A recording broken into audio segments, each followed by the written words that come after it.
50 years ago today, the nation reeled when it learned that President Kennedy had been assassinated. If you're old enough, you probably remember clearly where you were when you heard that news. Well, only on 10.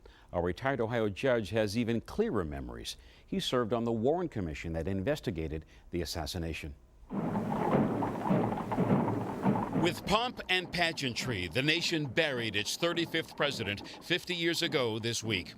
John Kennedy and his wife Jackie had been on a campaign trip to Dallas.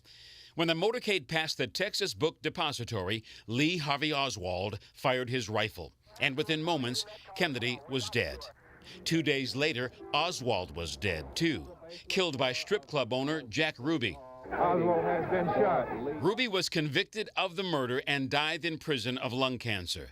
But after Kennedy's funeral, the nation wanted answers. So President Lyndon Johnson convened the Warren Commission to investigate.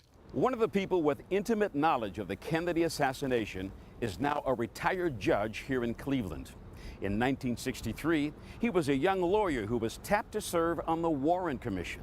I thought it might be the most interesting thing, if not the most important thing I ever did in my life. Judge Bert Griffin was charged with investigating Jack Ruby.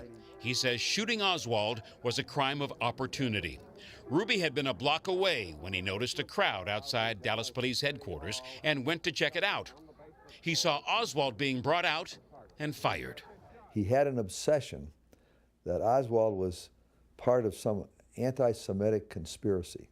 Like others on the commission, Griffin at first suspected that Oswald did not act alone. There were rumors that Kennedy was killed as part of a plot by Fidel Castro, or communists, or the mafia. We really had an intense desire to find a conspiracy. They learned Oswald had been rejected by Cuba when he tried to defect, by the Socialist Workers' Party when he tried to join, and by his Russian wife, Marina. She forced him to move out. He says evidence shows Oswald acted alone. What are you most proud of about that work? I was working with a group of people who were determined to find the truth. Griffin thinks the commission got it right because he says in 50 years there has been no new evidence that Lee Harvey Oswald was part of any conspiracy to kill the president. You can see my in-depth interview with the judge on our website at 10tv.com.